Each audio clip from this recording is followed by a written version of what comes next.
우리 아이가 달라졌어요 라고 하는 프로그램이 있습니다. 문제점을 가지고 있었던 아이가 이제 이상한 행동을 하고 있었던 아이가 전문가의 도움을 받고 이렇게 변화되어지는 과정을 소개하는 프로인데요. 잠깐만 이 타이틀을 빌려본다면 여러분, 우리 베드로가 달라졌습니다. 우리 베드로가 달라졌죠. 분명히 이전에 베드로의 모습은 그 어린 아이 계집종 앞에서도 예수님을 모른다고 3번씩이나 부인했던 그 유약한 모습이지 않았습니까? 하지만 이 베드로가 불처럼 바람처럼 임하시는 성령의 충만함을 입게 되어지자 우리 베드로가 달라졌어요. 그래서 오늘 본문 말씀 속에 보시면 지금 수천 명이 모여있는 광장 앞에서도 전혀 주눅들지 아니하고 성령의 충만함 가운데 담대하게 하나님의 말씀을 선포하는 달라진 베드로의 모습을 발견하게 된다는 것입니다. 우리가 사도행전을 영어로는 액츠라고 부릅니다. 사도들의 움직이고 활동하고 바쁘게 다녔던 액츠. 그래서 사도행전의 스토리는 이들의 움직임을 중심으로 스토리가 진행되어지지만 사도행전 말씀 조금 깊은 곳에는 정적인 이런 사도들의 설교들도 많은 비중을 차지하고 있는 것이죠. 그래서 베드로의 설교가 8편, 사도 바울의 설교가 9편, 스데반과 야고보의 설교가 각각 1편씩 모두 19편의 설교가 사도행전 말씀에 수록되어져 있고 그 분량도 사도행전 말씀 전체의 4분의 1을 차지할 정도로 말씀을 기록하고 있는 누가는 사도들의 움직임과 행동뿐만 아니라 그들의 입술을 통하여서 선포되어지는 그 설교에도 많은 지면을 할애하고 있다는 사실입니다. 자, 이런 의미에서 오늘 함께 보시는 본문의 말씀은 이 19편의 많은 설교 가운데 이제 첫 번째로 등장하며 스타트를 끊는 사도 베드로의 설교라고 할 수가 있는데요. 오늘은 저희가 사도 베드로가 어떠한 내용과 의미를 담아서 설교를 하고 있는가, 그래서 오늘은 설교 속 설교, 저의 설교 속에 사도 베드로의 설교를 담아보고자 합니다. 자, 우리가 먼저 베드로가 어떠한 내용을 가지고 설교했는가 이 부분을 살펴보기에 앞서서 잠깐만 이 사도행전 2장 말씀 전체의 구조 속에서 베드로의 설교를 생각해 보시면 좋겠습니다. 사도행전 2장 말씀은 크게 우리가 3파트로 나누어 볼 수가 있는데요. 가장 먼저 앞에는 우리가 지난주에 살펴보셨던 내용입니다. 오순절날 성령 강림의 사건. 지금 각국에서 많은 사람들이 모여들었는데 그들이 성령 충만한 사도들의 입을 통하여서 그들의 난곳 방언으로 하나님의 큰 일을 듣게 되어지는 놀라운 모습을 목격하게 되어집니다. 그런가 하면 이 사도행전 2장 말씀의 가장 말미 끝부분에 보시면 이와 같은 성령 임재의 사건의 결과로서 교회라고 하는 공동체가 탄생을 하게 되어집니다.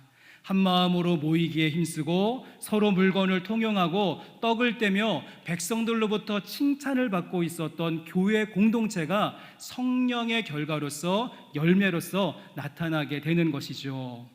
여러분, 그렇다고 한다면 저희가 이제 오늘 함께 살펴보시는 사도행전 2장 말씀의 가운데 토막이라고 할 수 있는 베드로의 설교는 어떤 의미가 있는가?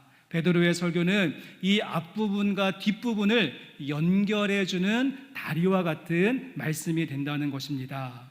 성령 임재의 사건이 그냥 한순간에 파르르 폭발하고 금방 식어버리는 일회성의 사건이 아니라 교회라고 하는 생명의 공동체를 잉태하는 산고의 과정이었음을 소개하는 것이고, 교회 공동체도 갑자기 툭 하고 튀어나온 듣보잡의 일이 아니라 성령의 역사에서부터 출발하여서 하나님의 계획과 섭리 가운데 만들어지는 작품이다라고 하는 사실을 소개하고 연결해주는 다리가 어떠한 말씀이라고요? 저희가 오늘 함께 살펴보는 이 베드로의 설교가 그와 같은 역할을 감당하고 있다라고 보시면 좋습니다.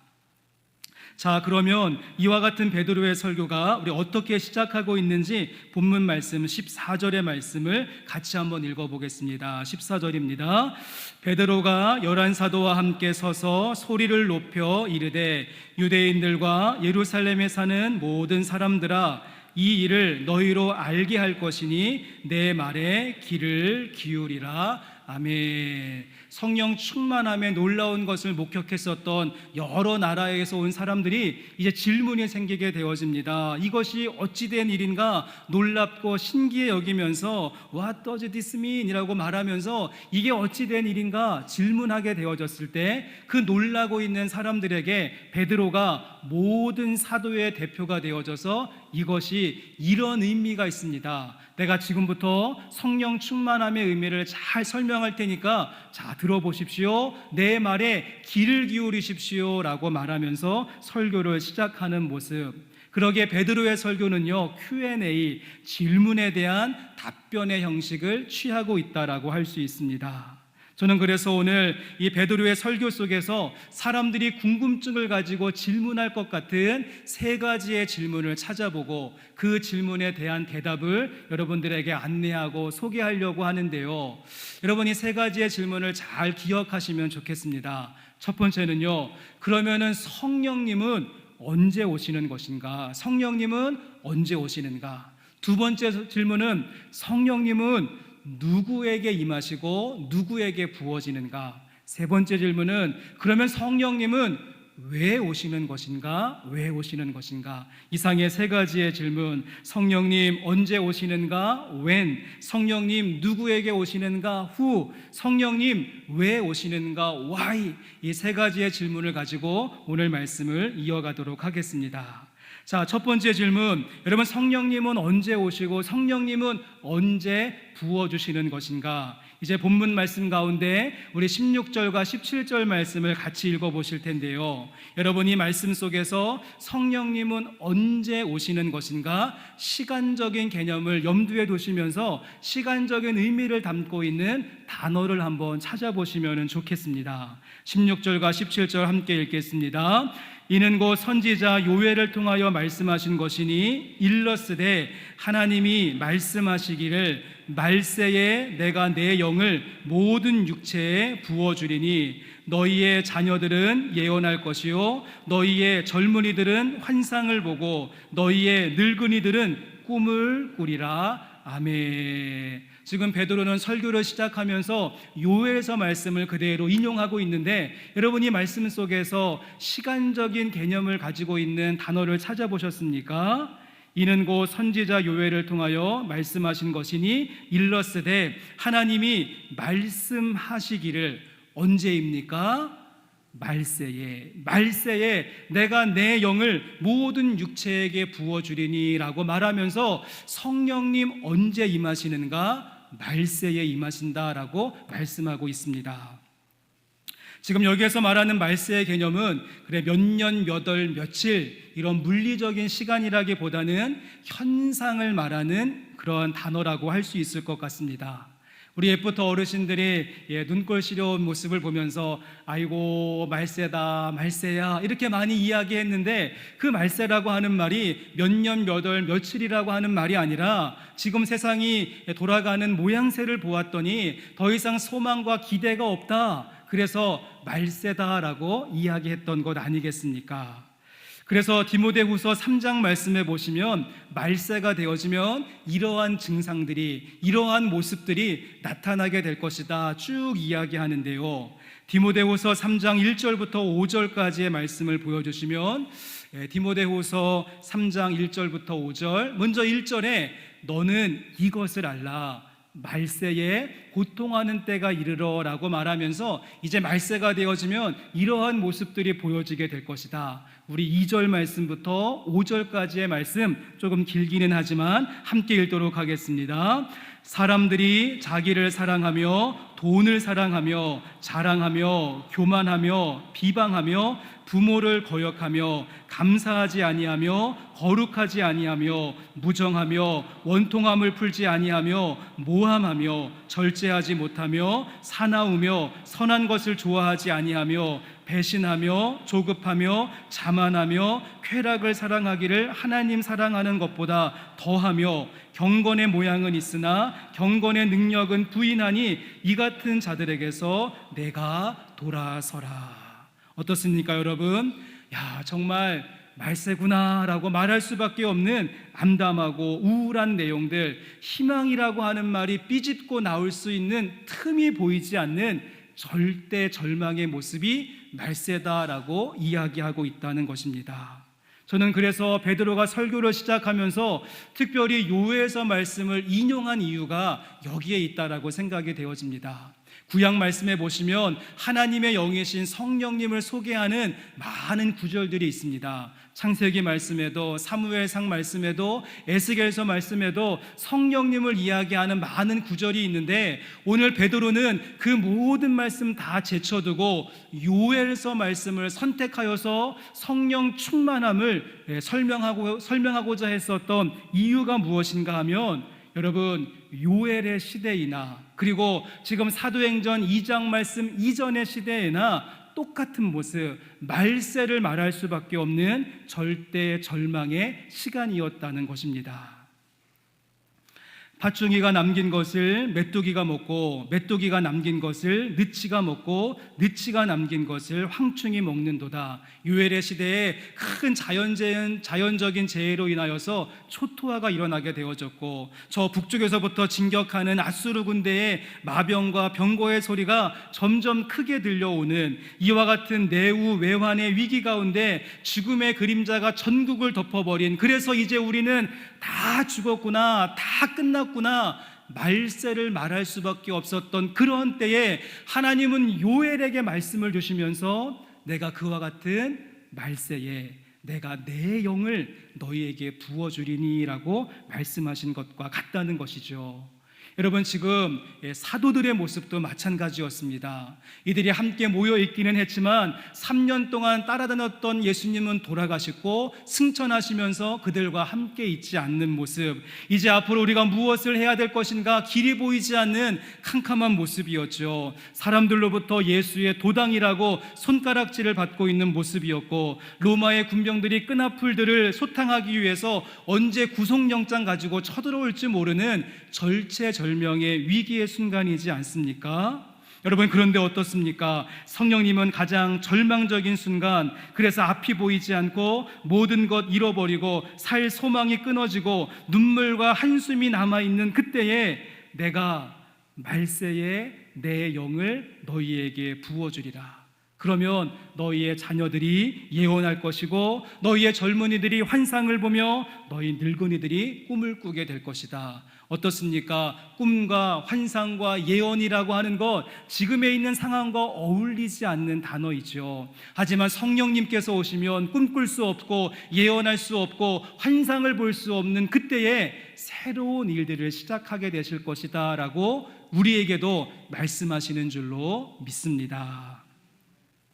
우리는요, 일반적으로 생각하기를 성령님 언제 오시는가, 성령님 언제 임재하시는가, 우리 가운데 조금 오해가 하나 있는데요. 많은 분들이 성령님이 분위기가 무르익으면 오시는 분으로 생각하는 경향이 있습니다. 그래서 대형 집회를 열고 부흥회로 모여서 많은 사람들이 금식하며 뜨겁게 찬송하고 기도하다가 다 함께 성령님 오시옵소서 그러면 성령님 짠 하고 나타나시는 모습으로 많이 생각을 하는데, 물론 모임 중에 임하시는 성령님의 모습도 있지만 오늘 베드로는요, 요에서 말씀을 인용하면서 그것이 아니라 끔찍한 일로 삶의 환경이 황폐화가 되어지고 마음과 심령에 시름이 내려앉고 내 인생 여기에서 끝났구나 바닥 긁고 있을 때 성령님 그 절망의 하늘을 가르시면서 오시고 그 시름시름 앓고 있는 사람들의 마음을 찢고 들어오셔서 충만하게 임하시는 분이 우리 성령님의 임하시는 때가 되는 줄로 믿습니다.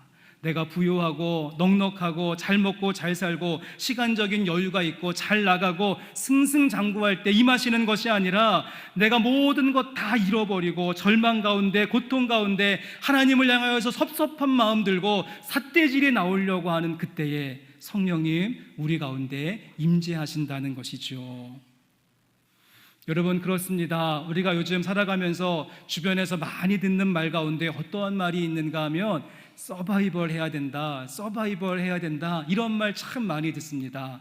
이러한 모두가 힘든 이러한 때에 우리는 어떻게 해서든지 살아남아야 되고 버틸 수 있어야 되고 서바이벌 해야 된다. 각자 도생이 지금 가장 큰 이슈와 같은 우리는 시대를 살고 있는데, 성령님은 어떠한 분이신가 하면 이러한 서바이벌의 시대 가운데 리바이벌, 영적인 부흥을 꿈꾸시는 분이 성령님이시라는 것이죠. 너무도 역설적이게 이 서바이벌이 시대의 윤리가 되었고 살아남는 것이 지상의 가치가 되어버린 이러한 시대 가운데 우리 가운데 충만하게 임하시는 성령님은 서바이벌의 차원을 넘어서 리바이벌, 부흥을 준비하고 있습니다. 여러분, 그러기에 여러분에게 지금 주어진 환경만 바라보시면서 아이고 지금은 황폐한 때라고, 지금은 절망의 때라고, 지금은 재앙의 때라고 탄식하는 것이 아니라 지금이 바로 은혜 받을 만한 때요, 지금이 바로 성령의 때임을 고백할 수 있는 이와 같은 역설이 우리 가운데 있기를 간절히 소망합니다. 여러분, 역전의 명수 군산상고 이야기를 아십니까? 지금부터 50년 전에는요, 프로야구가 없었기 때문에 이 고교야구가 가장 인기 있는 스포츠였다라고 하는데요. 당시에 황금사자기 결승에 경남에 있었던 부산고등학교와 우리 가까이에 있는 군산상고가 결승에서 붙게 되어집니다. 그런데 이 9회 말 투아웃까지 군산상고가 4대1로 지고 거의 이제 패색이 짙은 그런 때였습니다. 그런데 이제 아웃 카운트 하나를 앞두고서는 연속의 안타를 때리고 상대방의 실책을 타서 무려 4점을 얻게 되어지고 마지막 순간 5대4로 기적적으로 역전승을 거두게 되어지고 창단 이래의 첫 우승을 차지하게 되었다라고 하죠. 그래서 그때부터 군산상고의 별명이 역전의 명수가 되었습니다. 이것이 얼마나 경사스러운 일이었으면 당시에 우승기를 안고 내려오는 선수들이 서울에서 기차를 타고 익산역에 내렸고요, 익산역에 내린 그 선수들을 군용 찌푸차에 다 태워가지고서는 이 익산부터 군산까지 카퍼레이드를 벌릴 정도로 우리 전라북도 전체의 축제와 같은 시간이었다라고 하는 기사를 보았습니다. 저는 우리 성령님의 닉네임이 보혜사라고 하는 별명도 있지만 역전의 명수다라고 말하고 싶습니다. 그래서 9회 말 투아웃처럼 패색이 짙고 소망이 보이지 않던 그 말세와 같은 시간 가운데 성령님께서 부어주셔서 다시 우리들로 하여금 환상과 꿈과 예언을 말하게 하시는 줄로 믿습니다. 우리가 많이 부르는 찬양 가운데 날이 저물어 갈 때, 빈들에서 걸을 때, 내 힘으로 안 될 때, 빈손으로 걸을 때, 여러분 그때가 주님께서 일하시는 때이고 역전의 명수이신 성령님께서 찾아오시는 타이밍이 된다는 사실을 꼭 기억하시면서 말세와 같은 캄캄한 현실이라고 할지라도 우리 가운데 부어주시는 성령님과 함께 여러분 서바이벌이 아니라 리바이벌을 꿈꾸며 나가시는 영생교회 성도님들 되시기를 주님의 이름으로 간절히 소망합니다.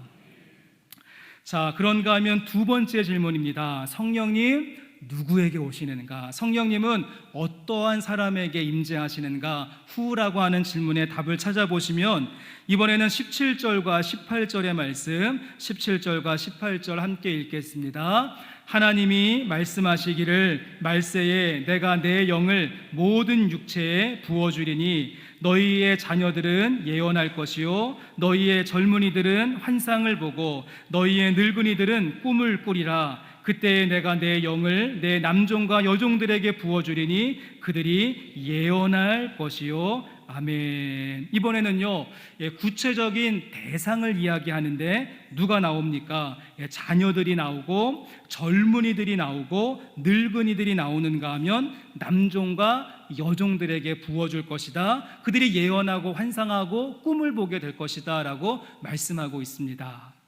여기서 중요한 것은 자녀들이라고 이야기했는데, 그러면 자녀의 기준이 언더 12, 12살 이하를 이야기하는 것이냐, 그리고 노인들을 말했는데 이 노인들이 65세 이상을 시니어로 볼 것이냐, 아니면 78세 이상을 은빛교구로 볼 것이냐, 그리고 젊은이들은 결혼을 한 것을 말하는 것인가, 결혼을 안 해야지 젊은인가. 여러분, 이러한 기준이 중요한 것이 아니라 이렇게 다양한 부류를 이야기하고 있는 목적과 이유는 무엇인가 하면, 성령님 오시는데 모든 사람들에게, 모든 계층들 가운데, 모든 세대들 가운데 평균적으로 임하시는 모습을 강조하기 위함일 것입니다.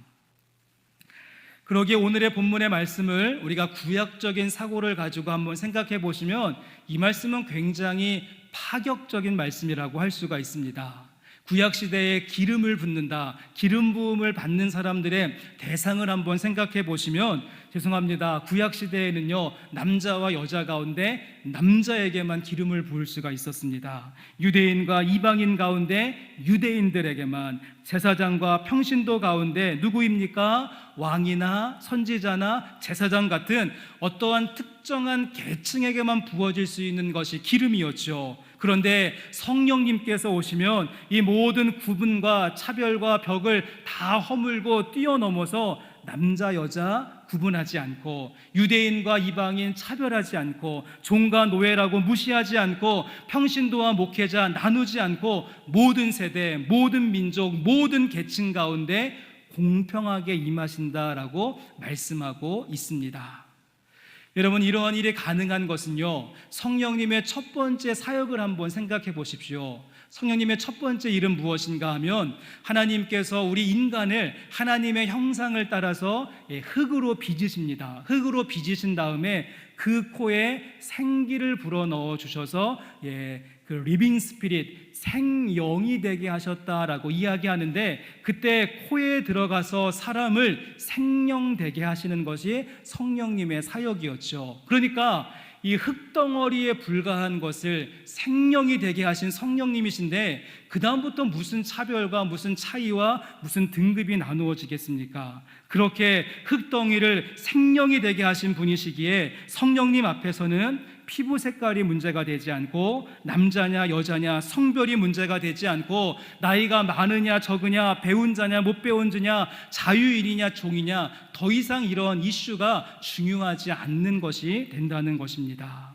그러기에 우리 가운데 임재하시는 성령님은요 굉장히 신비로우신 분, 굉장히 신비로우신 분이시죠. 하지만 동시에 성령님은 또 한 가지 굉장히 사회적인 존재다, 사회적인 분이시다라고 말씀드릴 수가 있습니다.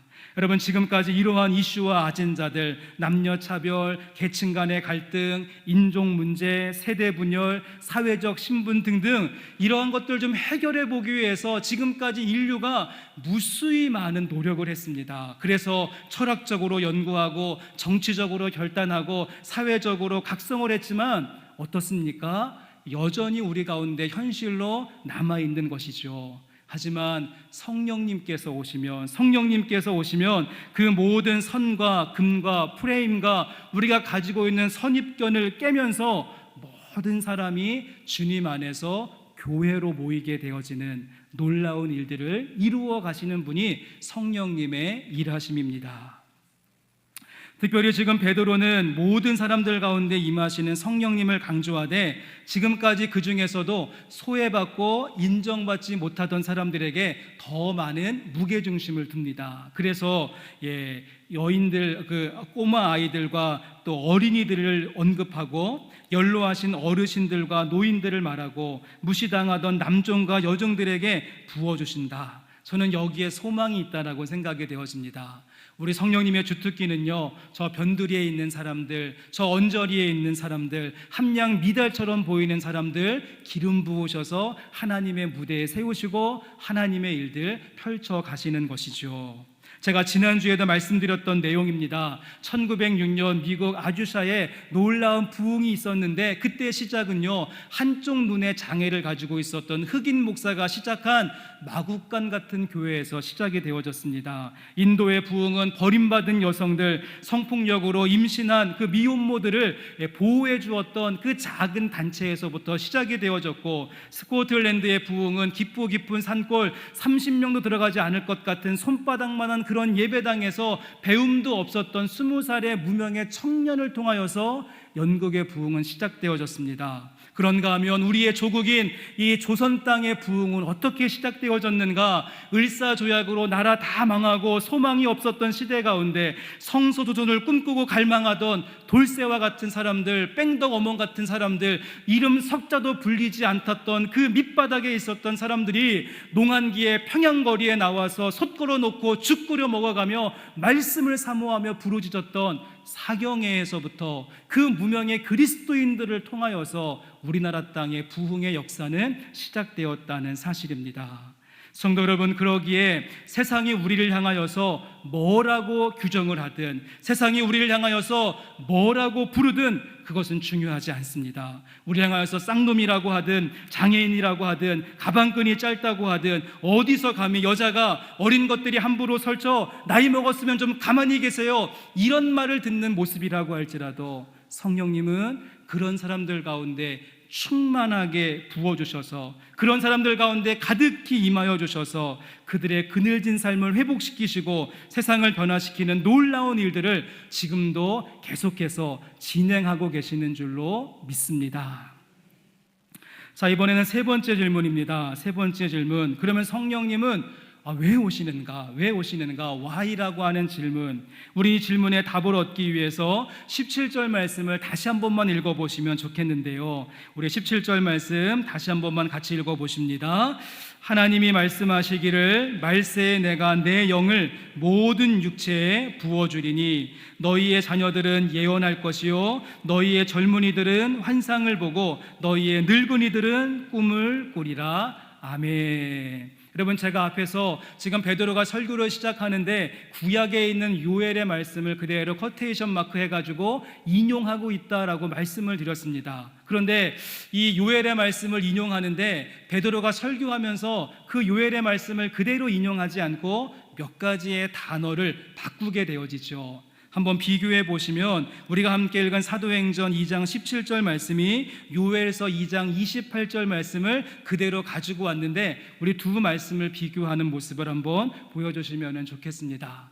어떤 단어가 바뀌는가 하면, 먼저는요, 요엘은 그 후에 내가 내 영을 부어준다라고 선포했는데, 베드로는 그 말을 조금 바꾸지요. 하나님이 말씀하시기를 말세에라고 말하면서 이 절망의 시간을 조금 더 강조하기 위해서 요엘은 그 후에라고 이야기했는데, 지금 베드로는 말세에라고 하는 말로 바꾸었습니다. 그리고 또 한 가지 바꾸는 말은 무엇인가 하면, 하나님의 영을 부어주시는데 내가 내 영을, 요엘은요, 만민에게 부어주겠다, 만민에게 부어준다라고 이야기했고, 베드로는 약간 단어를 바꾸죠. 내가 내 영을 만민이 아니라 어떻습니까? 모든 육체에게 부어준다, 모든 육체에게 부어준다, 그 단어를 바꾸고 있습니다. 저는 이 만민이 아니라 육체로 바꾸어 말하고 있는 여기에 지금 세 번째 질문, 성령님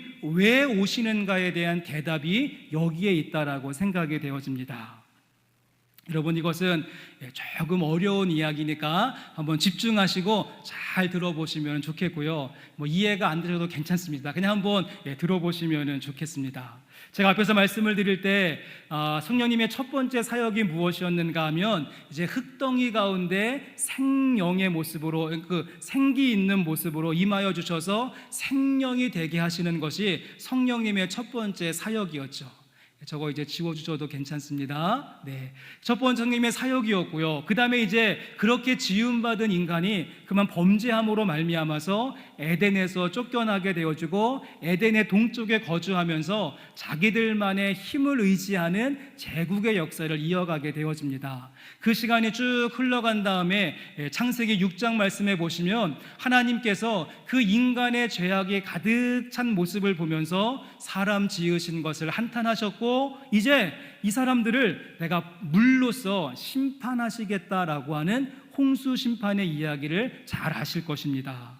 여러분, 그때 심판의 말씀 가운데 창세기 6장 2절과 3절 말씀을 참고해 보시면 심판하시는데 어떤 이야기를 하는가 하면 창세기 6장 2절과 3절의 말씀, 하나님의 아들들이 사람의 딸들의 아름다움을 보고 자기들이 좋아하는 모든 여자를 아내로 삼는지라. 그 다음에 3절인데요, 여호와께서 이르시되 나의 영이 영원히 사람과 함께하지 아니하리니 이는 그들이 무엇이 됩니까? 육신이 됨이라. 육신이 됨이라. 하나님의 영이 어두워져 가고 하나님의 영이 그들과 함께하지 않게 되어지자 육신이 되어졌다. 처음의 모습은 흙덩어리에 불과했던 그 모습 속에 성령님께서 함께 하시게 되어지자 활력 있는 생명이 되어졌는데, 다시 이제 그 주님께서 성령을 거두어 가시고 성령이 그들과 함께 하지 않게 되어지자 무엇만 남았습니까?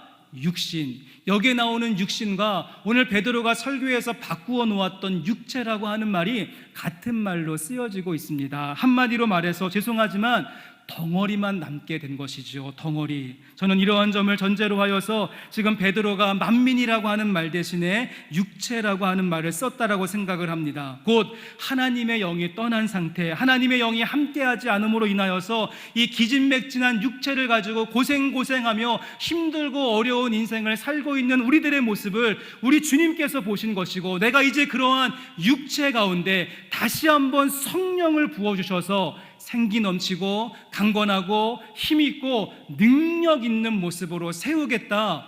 여러분, 이것이 바로 세 번째 질문, 성령님 왜 오셨는가? 이 일을 위하여서, 육체만 남아있는 우리들의 삶을 새롭게 하시기 위하여서 만민을, 그 성령을 육체 가운데 부어주신다라고 사도 바울이 말하게 된 것입니다.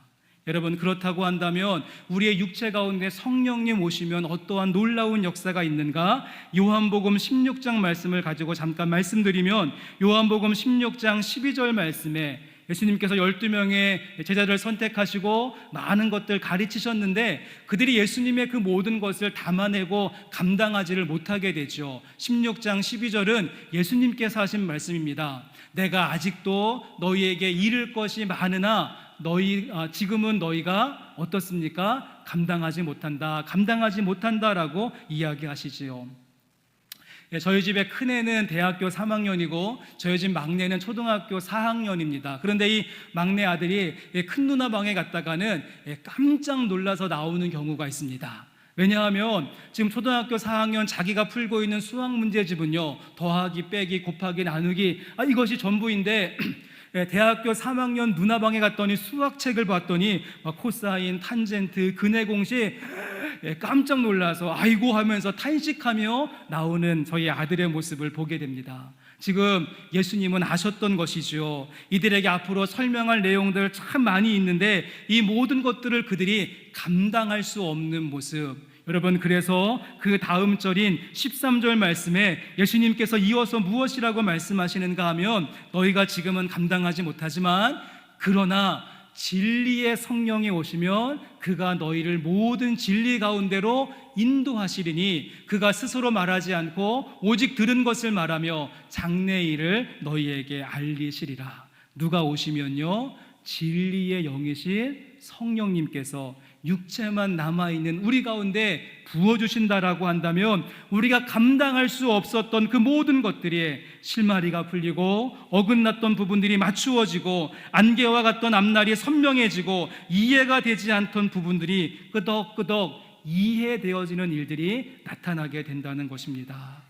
우리의 모습 어떻습니까? 우리가 가지고 있는 능력과 힘은 초등학교 4학년 수학책 겨우 풀 수 있는 그런 수준인데, 지금 우리가 감당하고 우리가 책임져야 되고 우리가 뚫고 나가야 되는 현실은 대학교 3학년 수학책처럼 어렵고 난해하고 복잡하다고 할지라도 성령님께서 우리 가운데 부어주시면 우리로 하여금 감당하게 하시고, 풀리게 하시고, 닫혀있던 문들이 열리게 하시고, 무너져 있었던 모든 부분들이 다시 한번 세워짐을 받게 되어지는, 그래서 우리들로 하여금 끄덕끄덕 하면서 감당하게 하는 일 누가 하신다고요? 성령님이 육체 가운데 부어주실 때 가능한 줄로 믿습니다. 함께 예배하는 성도 여러분, 우리의 육체 가운데 부어주시는 성령님과 함께 감당할 수 없었던 일들 넉넉히 감당하며 승리하며 나가는 여러분의 새로운 발걸음 되기를 주님의 이름으로 간절히 소망합니다.